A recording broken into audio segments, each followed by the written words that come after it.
अस्सलाम वालेकुम viewers. My name is Yahya जान और आप मेरा यूट्यूब चैनल देख रहे हैं फिजिक्स विद सर यहिया जान।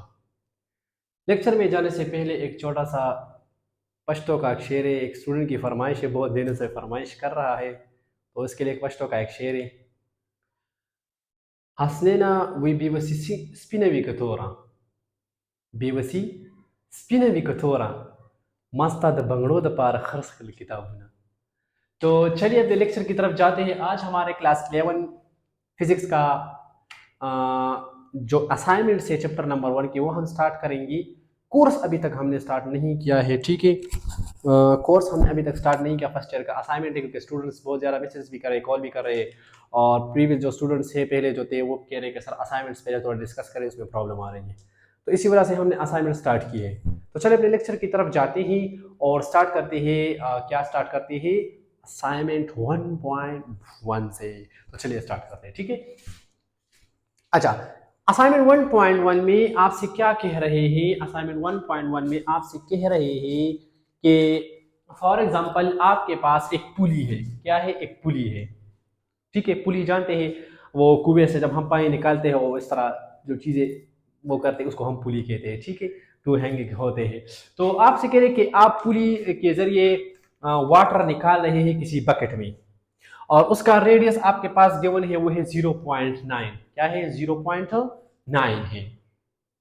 और आपने जब पानी बकेट ऊपर आया तो आपने कितना रोटेशन कंप्लीट किया था? 3.6 रोटेशन उसको लगे और पानी तब ऊपर आया।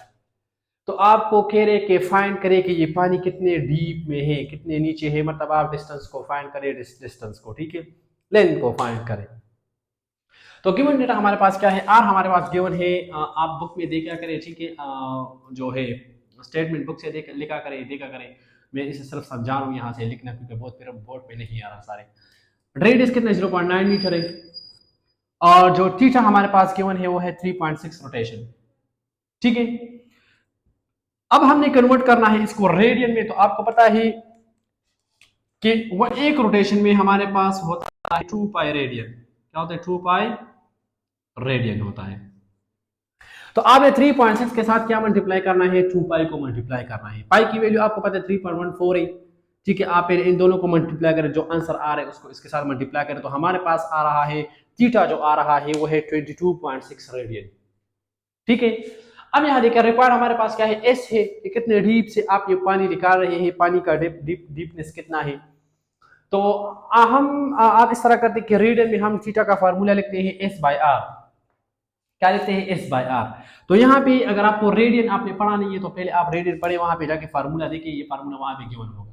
हम पढ़ेंगे इंशाल्लाह, हम स्टार्ट करेंगे फर्स्ट ईयर का कोर्स डिटेल से। अभी हमने सेकंड ईयर का स्टार्ट किया है, तो वो इंशाल्लाह थोड़े हद तक जाए तो फिर इंशाल्लाह फर्स्ट ईयर भी साथ साथ में स्टार्ट करेंगे, टाइम नहीं होता वैसे। तो थीटा हमारे पास बराबर है S/R। एस को हमने फाइंड करना है, तो आर को बोथ साइड क्या करें? मल्टीप्लाई करें। तो यहाँ से कैंसिल हो जाएगा और यहाँ मल्टीप्लिकेशन में आ जाएगा, ठीक है, थीटा के साथ। तो S = R थीटा। अब तो आसान है, अब तो समझाने की जरूरत भी नहीं है। आर हमारे पास बराबर है 0.9 मीटर और थीटा हमारे पास बराबर है 22.6। दोनों को मल्टीप्लाई करते हैं तो हमारे पास आता है 20.3। राउंड ऑफ करें तो हमारे पास क्या? 3 खत्म, कोई नंबर नहीं है, तो हमारे पास क्या हो जाएगा? जो वाटर की डीपनेस है वो कितना है? 20 मीटर है। कितना है? 20 मीटर है। मतलब ये वाटर कितने नीचे मौजूद है? 20 मीटर के डिस्टेंस पे ऊपर से क्या है? नीचे मौजूद है, इसलिए इसको 3.6 रोटेशन लगे है, ठीक है। मतलब 22.6 रेडियन लगे हैं, ठीक है। ये हमारे पास था फर्स्ट असाइनमेंट। आसान है, ठीक है, टेंशन ना ले, हम है तो क्या हम है, सही है। असाइनमेंट 1.2 आपसे कह रहे कि एक फिजिसिस्ट है। हाँ, मैं फिजिसिस्ट, हंसी आ रही, हाँ हाँ क्यों नहीं, मैं फिजिसिस्ट हूँ, ठीक है। मैं क्या कर रहा हूँ? एक वाल है, इसका लेंथ विड्थ मालूम कर रहा हूँ बाय लेंथ, ठीक है। तो W1 हमारे पास उसमें बराबर है 13.6 और उसमें अनसर्टिनिटी जो पाई जाती है वो है एब्सोल्यूट अनसर्टिनिटी, वो है 0.1 सेंटीमीटर, ठीक है। क्या है? 0.1 सेंटीमीटर है। फिर दोबारा मैं क्या कर लेता हूँ? उसका डायमीटर मालूम करता हूँ, ठीक है। ऑर्थोगोनल डायमीटर मालूम करना चाहता हूँ उस दूसरा वेट जो है उसी वॉल का। तो हमारे पास आ रहा है 23.6। उसमें भी अनसर्टिनिटी हमारे पास जो है एब्सोल्यूट अनसर्टिनिटी वो है 0.1 सेंटीमीटर। तो आपको क्या है? डिफरेंस को मालूम करो, इन दोनों में डिफरेंस कितना होगा, वेट में डिफरेंस कितना होगा, और आप टोटल अनसर्टिनिटी को भी क्या करें? फाइंड करें। तो आसान है। टोटल हम डिफरेंस को कैसे मालूम करते हैं? हमेशा वेलोसिटी एक्सेलरेशन हो, जो भी चीज हो, तो हम मालूम करते हैं कि फाइनेंस इनिशियल को माइनस करो या बड़े से छोटे को माइनस करो तो W2 माइनस W1। और अनसर्टेनिटी को always add the uncertainty. What is the reason behind this, sir? तो अगर आपने अनसर्टेनिटी नहीं पढ़ा तो अनसर्टेनिटी में हम कहते हैं अगर आपके पास सम हो, डिफरेंस हो, अगर आपके पास पावर रूल हो, क्वोशंट रूल हो, इन ऑल केसेस, ठीक है, in all cases we add the uncertainty, we add what, we add the uncertainty. We do not multiply, we do not subtract, we do not divide the uncertainty. What is the reason behind this? So inshallah we can explain it in the uncertainty topic. Uncertainty जब हम पढ़ेंगे तो वहाँ पे मैं आपको समझाऊंगा कि uncertainty हमारे पास क्या है. सूख रहा हूँ, हाँ?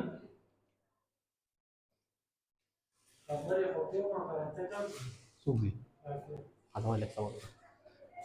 तो यहाँ पे W2 में W1, तो हमारे पास W2 क्या है 23.6 है और W1 हमारे पास क्या है 13.6 है.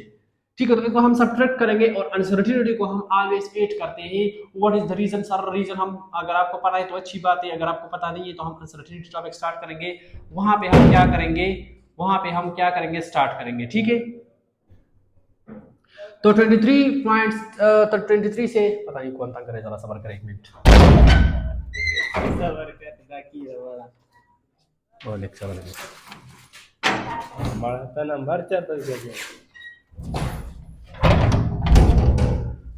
यहाँ भी एक स्टूडेंट भी बहुत तंग करते हैं, घर में भी स्टूडेंट आके पहुंच गए. I am sorry.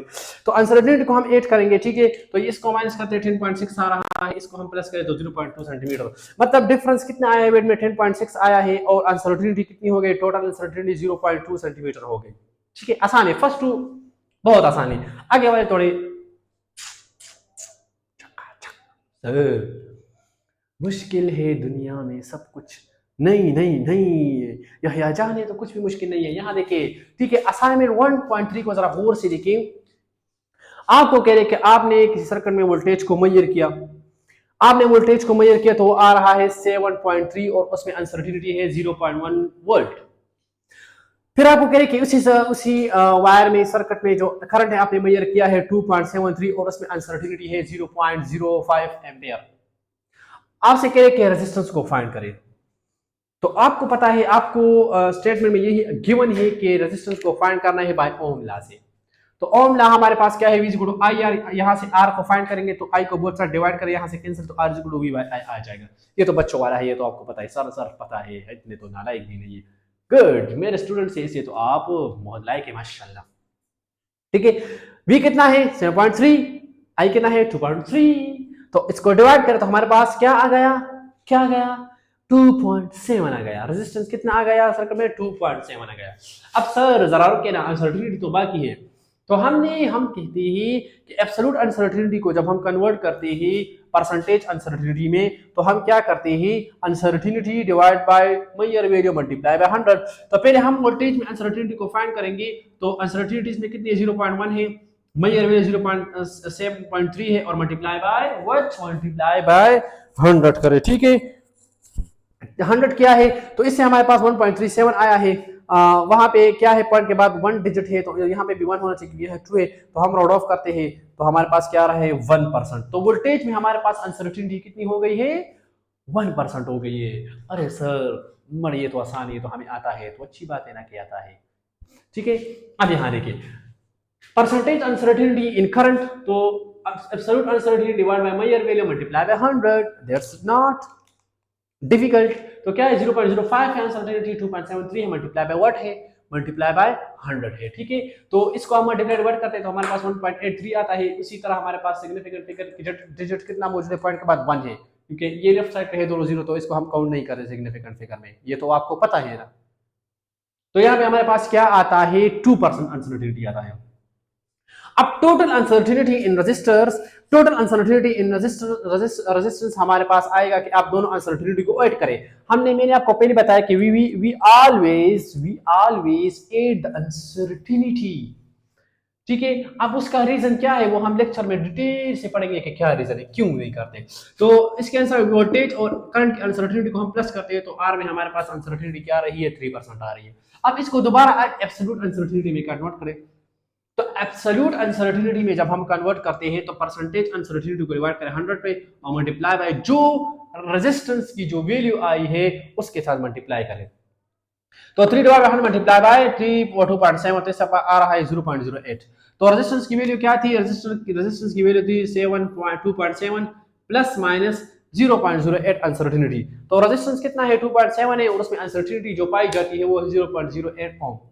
अब यहाँ पे यूनिट हम मुख्तलिफ इस्तेमाल करिए भी हम पढ़ते हैं कि जिस फिजिकल क्वांटिटी का अनसर्टेनिटी आपने निकालना है उसी फिजिकल क्वांटिटी का आपने क्या इस्तेमाल करना है? यूनिट इस्तेमाल करना है। अगर आपने कोई दूसरा यूनिट इस्तेमाल किया गलत होगा, ठीक है। ये हम पढ़ते हैं एब्सोल्यूट अनसर्टेनिटी में, वहां पे अनसर्टेनिटी का टॉपिक में आता है। असाइनमेंट 1.4 आपके पास गिवन है कि find the volume of a sphere. एक स्फीयर है आपके पास, एक स्फीयर है और आपको पता है स्फीयर 3D होता है। एक स्फीयर है तो उसके आप क्या करें? वॉल्यूम को फाइंड करें, ठीक है। क्या करें? वॉल्यूम फाइंड करें। अगर उसका रेडियस आपके पास 2.25 वो गिवन है और उसमें अनसर्टेनिटी 0.01 सेंटीमीटर है, तो वॉल्यूम ऑफ द स्फीयर जो हमारे पास गिवन है वो इसकी वैल्यू ये है v is equal to 4/3 pi r cube, ये उसकी वैल्यू है, सही है। अब यहाँ पे r क्यूब तो आपके पास r तो आपके पास गिवन है, पाई की वैल्यू भी गिवन है, ये कांस्टेंट है तो ठीक है, कांस्टेंट 3.1 पाई की जगह और 2 इसके क्यूब ले रहे तो हमारे पास इससे आता है 47.68, क्या आता है? 8 आता है, ठीक है। तो आप इसको क्या करते हैं हम 689 आता है, राउंड ऑफ करते हैं, चाहे राउंड ऑफ 8 से ये 9 हो जाएगा, 9 से 9 खत्म हो जाए तो ये 6 से 7 हो जाएगा, तो 47.7 सेंटीमीटर आ गया, राउंड ऑफ करते हैं, ठीक है, सिग्निफिकेंट फिगर में। अब यहाँ की परसेंटेज अनसर्टेनिटी हम आर में मालूम करेंगे, इसमें परसेंटेज अनसर्टेनिटी कितनी है? ये तो एब्सोल्यूट है, हम परसेंटेज की बात करेंगे। तो वही है, अनसर्टेनिटी को डिवाइड करें मेजर वैल्यू को मल्टीप्लाई करें 100 पे, uncertainty divide by measure value multiply by 100, इससे 0.4 परसेंटेज अनसर्टेनिटी निकल गई आर में। अब टोटल अनसर्टेनिटी इन आर में टोटल अनसर्टेनिटी कितनी होगी? क्योंकि यहाँ आर क्यूब है तो यहाँ पे पावर रूल इस्तेमाल होगा। पावर रूल में हम क्या करते हैं? अनसर्टेनिटी के ऊपर अगर पावर आता है तो उसको हम मल्टीप्लाई करते हैं और मेजर वैल्यू के ऊपर हम पावर लेते हैं, सही है। ये वहां पे पावर रूल में पढ़ेंगे, अगर आपने पढ़ा है तो बहुत अच्छी बात है। तो यहाँ पे आर की जगह मैंने क्या लिखा है? अनसर्टेनिटी कितनी है? 0.4 आई है और उसके ऊपर क्यूब है तो इसके साथ ये क्यूब मल्टीप्लाई हो जाएगा तो हमारे पास 1.2 परसेंटेज अनसर्टेनिटी आ गई है आर में, ठीक है। अब एब्सोल्यूट अनसर्टेनिटी को फाइंड करेंगे तो एब्सोल्यूट अनसर्टेनिटी क्या है? हमारे पास क्या आया था? 1.2, ठीक है, percentage uncertainty divide bye 100 multiply by जितने आपके पास रेडियस गिवन है 2.25, तो इसको मल्टीप्लाई कर तो एब्सोल्यूट अनसर्टेनिटी हमारे पास क्या रहा है? 0.6। वोल्टेज कितना था?